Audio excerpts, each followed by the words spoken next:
What do you see yourself doing in 5 years? Being in a global company, maybe in Mumbai or Singapore, with an expectation of 25 lakh CTC. I am planning to start with investment banking, but I feel a bit lost. Do you know what really investment banking is? No.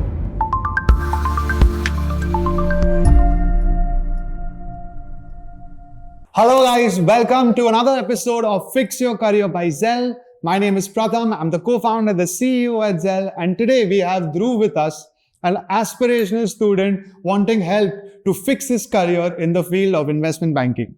So let's get into it. So, if you can start with telling us a little bit about you and your journey so far. Hi sir, I'm Dhruv. I'm 21. I'm in my last year of BCom Honors from Delhi University. I have just completed my CFA level 1. Okay. And now I am planning to start with investment banking, but I feel a bit lost. Got it. And are you here on Fix Your Career because you're feeling lost in investment banking? No sir, actually there is too much information online and there are more courses coming up. So I am a bit confused in going ahead with CFA or stepping into something new. And also, is there any reason why investment banking? Because frankly speaking, I think investment banking is a bit glamorous. There is high pay, global exposure and stuff. And tell me, how does a typical day in your life look? So I get back home by 2 and then from college. Right. Yeah. And then I start studying a bit more about financial concepts. And then I also scroll through LinkedIn to get to know about new courses. And I also plan, I'm thinking to do MBA also. Wow. Okay. And then on my weekends, I study for CFA. And that's all how my goal here. Very nice. And you're not working right now? No, I haven't done any internship. And what do you see yourself doing in 5 years? Being in a global company, maybe in Mumbai or Singapore, with an expectation of 25 lakh CTC. So how are you managing CFA and maybe MBA and all of that financially? My parents, they are willing. Parents are funding. Yeah. Got it. Okay. And your parents are fine with the thought of you getting into investment banking? Yes, they are fine, but they still want me to have a clear vision about what is going to happen. Of course. Okay. Got it. So let me just summarize up till now what you've said, right? So you're in your final year of BCom. You are done with level 1 of CFA. You want to get into investment banking. Maybe you want to do an MBA. And currently you're not working. Yes. Is that all right? Great. So first things first, I want to make it clear for you and I think everybody watching. So you said investment banking is glamorous. I understand. Yeah. Right. Most people are unaware about what investment banking actually is, except for the fact that you can make money in it. Do you know what really investment banking is? No. Okay. So quickly, just to summarize it for you also, investment banking is more about you will have to get two companies to each other who either want to buy one another, right? Or one company wants to raise money. So you get either individuals or institutions or banks to this company. So you are the middle person who's helping two companies either buy and sell each other or helping one of them raise money from the other. First of all, that's what investment banking is. Does that make any sense to you since you've done level 1 of CFA? Yes, I understand that. Good. So now you know where you want to be and we will try and charter out a plan today for you in such a way that it feels not only achievable, but hopefully I'll even try and give you a couple of options of in case this particular plan doesn't work out. Right. So a couple of other things I want to understand before I jump into it. You don't have any work experience so far? No. No internships either? No. Okay, got it. So I think it's going to be a relatively clear path for you since you seem very ambitious. You have plans to be maybe in Singapore, maybe in Mumbai in 5 years. You want to do an MBA. So you have a lot of ideas ready. Let's jump into the details of how you can actually get there. So first of all, I have seen that in investment banking, there are a few skills I want to talk about before we get into the academic journey, which you will have to start learning from now, right? So number one, in investment communication is very critical. Luckily, you sound like somebody who can already speak fluently and well, but you need to ensure that in investment banking, when you have to make two companies meet, you have to talk to the highest level of people in both the companies. Your ability to communicate both verbally, written, in all formats, That is extremely critical. So communication skills is going to be an ongoing thing, right? You're not going to just pick it up and learn and then it's over. Second is networking. Networking, do you know what networking is? First of all, everyone thinks they know what networking is, but maybe you can share it. Building relationship with the people around us. Great. You have to be extremely good at networking because networking has layers. One is you just, you and I meet and then after we split, it's forgotten. The second layer is we stay in touch. And the third layer is you keep checking how you can help me so that in 5 years, in 10 years, when you need me, right, I'll remember you and I'll help you. And you have to do this all the time because without networking, you're not going to be anywhere. How much ever you study, whichever great companies you work in, you're not going to be relatively successful.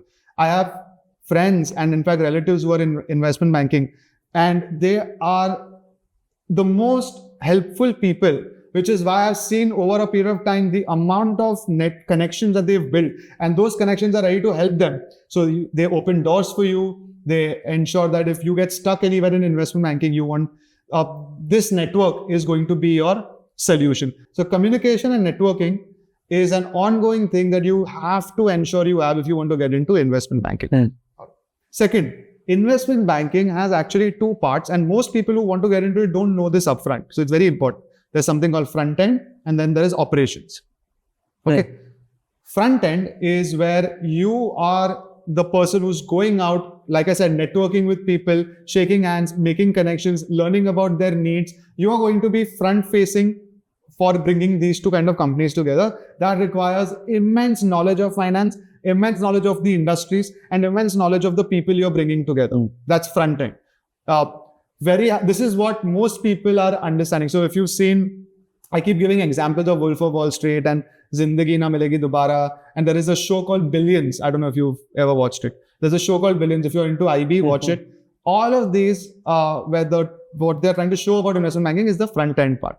They are out there in the world trying to advance their cause with investment banking. Then there is operations. Operations is where you are much more into finance. You're making financial models, you're making projections for the front end person, you're doing all the back end work, you're making what we call decks, right? You make PowerPoint presentations to impress. You have one company that wants to buy the other, investment bankers go to the other company and pitch that this company wants to buy you. So that pitch requires a lot of effort, all that the investment bankers do at the back end. So this is the difference between front end and operations. Are you understanding the difference? Yes. Do you have any clarity already as to which side? Front end. Front end. Okay, good. Fine. So now let's figure out what kind of pathway to build for you. You said in 5 years you want to work either in India or overseas, 25 lakh salary, yes, right? In the field of front end investment banking. Yes. Is that right? And currently you are a CFA level 1 in your final year of graduation, 0 work experience. Yes. Okay, got it. Let's build it. So first of all, the skills that you need in investment banking, I told you things like communication and networking. Number 1. Do not forget that. It's going to be more important than any other thing I'll be talking about. In fact, for networking, when I was trying to build Zell, I had to really have doors open. And what I would do is I would go on LinkedIn, like everybody does, find the right kind of people. So you will have to be ready to find a lot of profiles that will be important in the field for you later and start learning how to cold message them.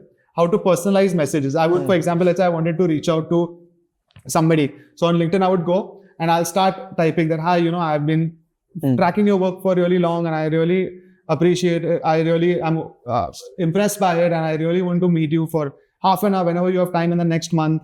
Would love to take you out for lunch, for coffee. And when you do this enough times, people do start responding. So networking, you can think about picking it up at home from today like this. You don't even need to have a reason. You just start reaching out to random people and start getting replies. You'll start getting the hang of how to open doors, how to cold message people and start getting your work done. That's on the networking side. For communication, again, whether it's YouTube, I have a younger brother who specializes in communication training. So there are courses out there. You've got to improve how you can communicate, how you can put your thoughts into paper, how you can sell. Investment banking requires a lot of selling. You will have to understand all these aspects. Negotiation, etc. Top 2 skills.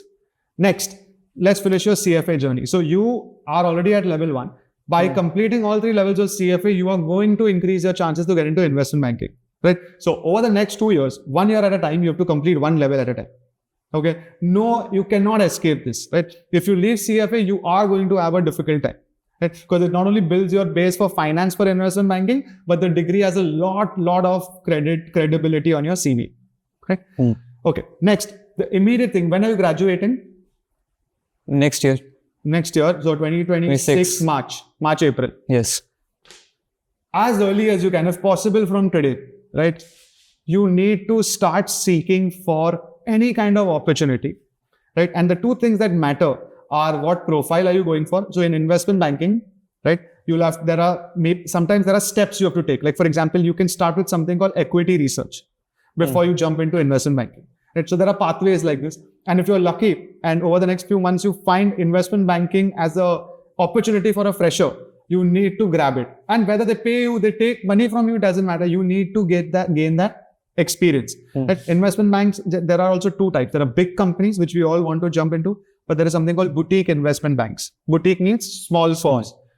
They are the ones who are ready to hire people like you, who are ambitious, who may not have completed all 3 levels of CFA, may not have reached that MBA come up with an MBA from a top tier institute. You don't have experience. You will have to do whatever it takes, beg, borrow, steal to get into these companies. So this boutique investment firm is a great step. Okay, so what I said, 3-4 things: skills, continue your CFA, and start looking for an opportunity in starting maybe with a boutique investment bank. It is less important. Your college final year is less important, which means that if you have to choose between getting an opportunity now and attending college, colleges just dismiss it, right? Get your experience. So this is the immediate thing that you'll have to do, these 3 things. For the next 2 years, I'm going to tell you to just focus on this. Gain 2 years of experience, finish both the levels of CFA and learn communication and networking. Next step, if this goes well, right, hopefully you will start understanding how the IB world works. Hopefully you start performing well because of your CFA in these companies. The next step is you'll have to understand the world around you. Many times from where you are, you can continue the way it is just by working more and more. Because once you start working in the real world, everything is going to be on your performance, not really on your academics. So if you start performing more and more, you will, that's one pathway that you can keep on building your profile in the investment banking world. But if you realize that, okay, to get to the next level, certain times you can actually do an MBA from what I said, the top tier institutes, right? And that gives you the boost to either jump from one firm to a bigger firm or from one profile to a bigger profile. And that's how you can also build your journey, your career in the field of investment banking. So after 2 years, after CFA and experience you've garnered, the next step can be that you think about doing an MBA. But if you do it, it has to be from the top institute. So are you clear with at least the next 2 to 3 year plan? Yes, sir. Right? I'll tell you one other thing. One of my very first students at Zell, okay, his name is Neil Merchant. He's like this, right? He did CFA. He worked in a company called Deloitte, right? And that he was very keen, just like you, to get into investment banking. So he stepped into what we call this boutique firm. He worked directly with the owner of that firm very closely for a couple of years, learned a lot about investment. And 2 years back, he started his own investment banking company, right? He started his own firm. So he's a young kid, probably a couple of years older than you. And he is killing it. He is making money. What you've heard about investment banking, the glamour, he's living that life, right? And he's relatively young, just gained enough experience with the CFA, and he's able to do all of this.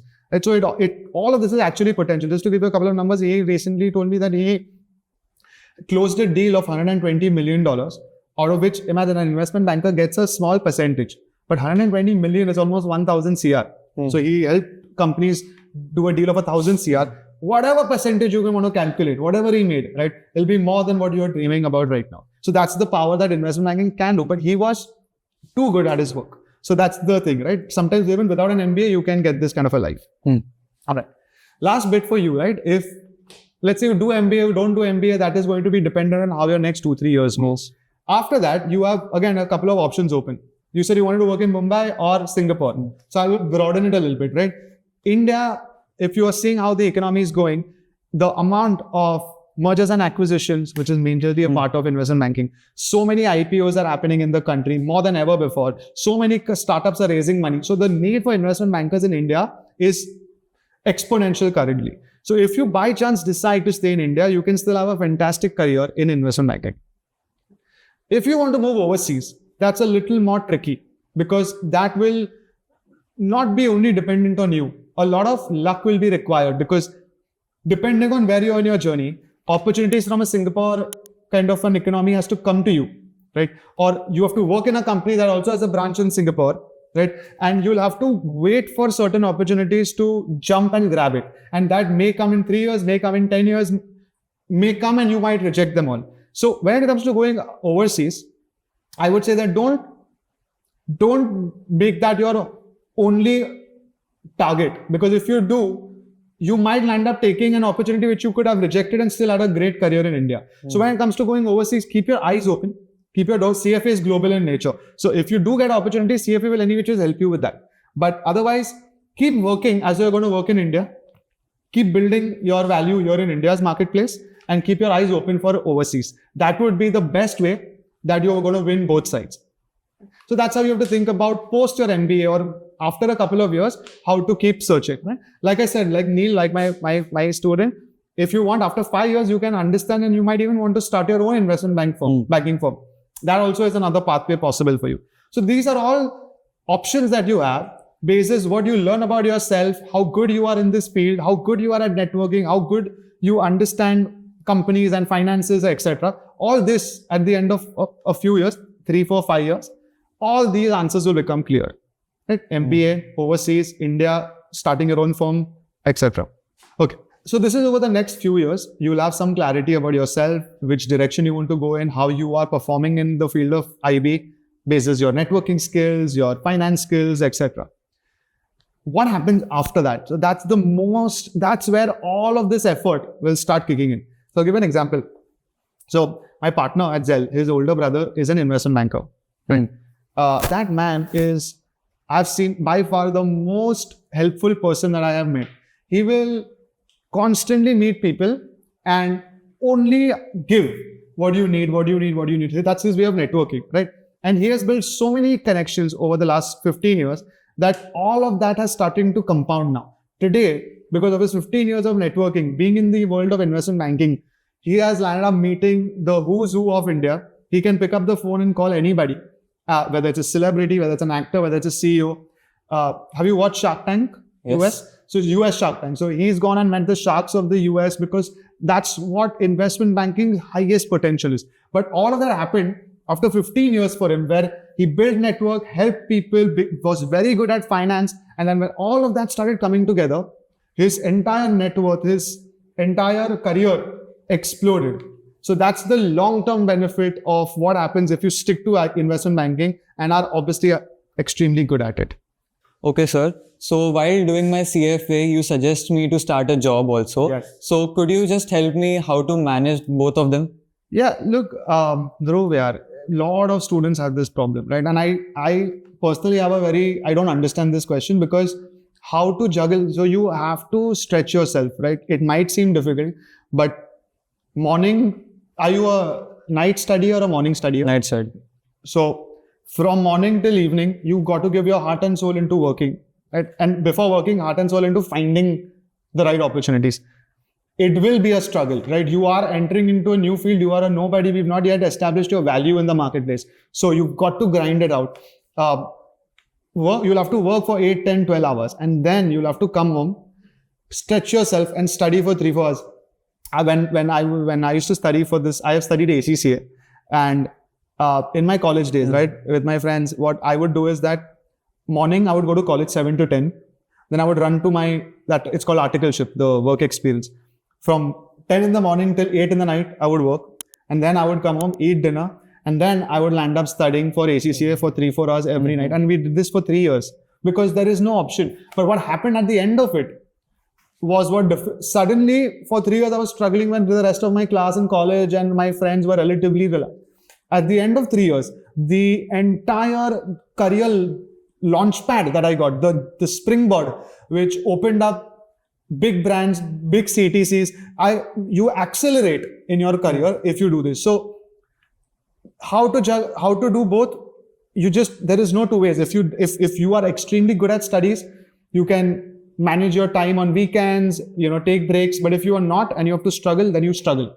But you have to, you need experience and academic qualifications at this age on your CV if you want to crack into IB. IB is extremely competitive.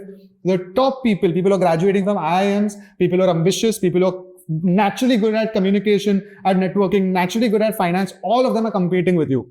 Right? So, yeah, there is no simple answer. Answer is you've got to split your day and do it.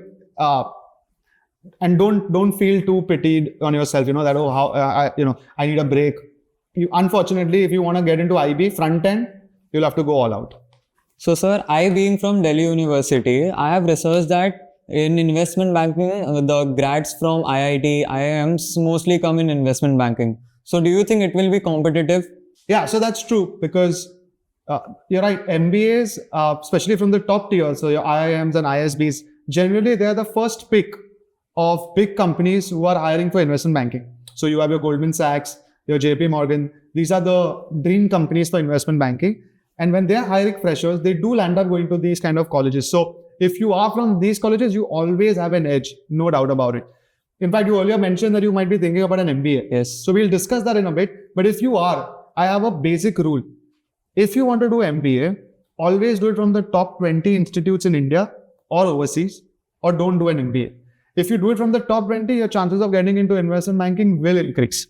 Right? But like I said, I'll come to that in a bit. Coming back to your question, it's not the only way that people get into investment banking. Whether you think about CFA, whether you have immensely good skills with things like networking and no other degree, you can still crack into it. You can still crack investment banking. So there are other pathways as well besides MBA. Okay, sir. So doing CFA, there are many other people who are doing CFA. So how do I stand out between these different courses as well as CFA? Yeah, I think there is a misconception. I know a lot of people think that CFAs are very common. And if everyone's doing CFA, then how do I stand out? But first of all, that's not true. The amount of people who want to do CFA and start CFA might be a lot. But the ones who actually complete it and then perform, they are the minority. So if you are a CFA complete, right, and you have the work experience to back it up, and then you are obviously going to perform well, you are already going to stand out. So you don't need to worry about what else to do with CFA. Even if you nail CFA is enough of a starting point to get you into this field of investment banking. Okay, sir. So could you just give me highlights about the salary expectations from a fresher to an experienced investment banker?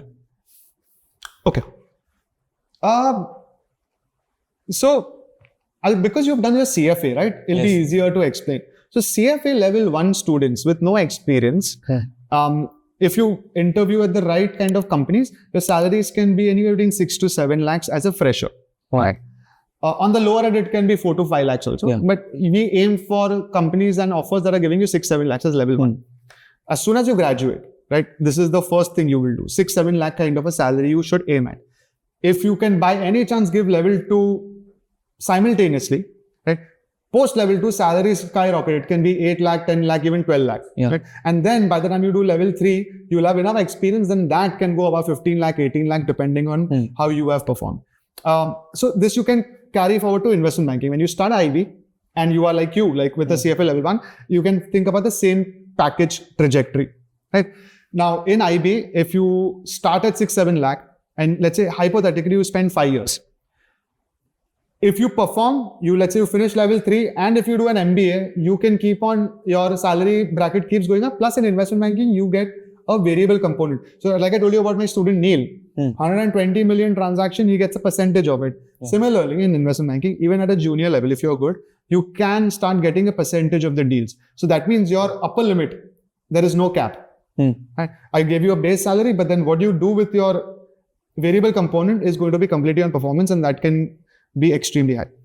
Okay, sir. With this discussion, I got a little clarity about how should I proceed my journey with. Okay, good. So let me just quickly summarize what your pathway should look like. To get into investment banking, you will have to complete your CFA. So over the next 2 years, level 2, level 3, you have to complete.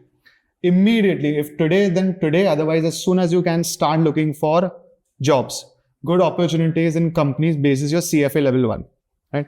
And your skill sets on both networking and communication, you can take courses or you can self-learn, but it is imperative that you build your skills on these these two points as well.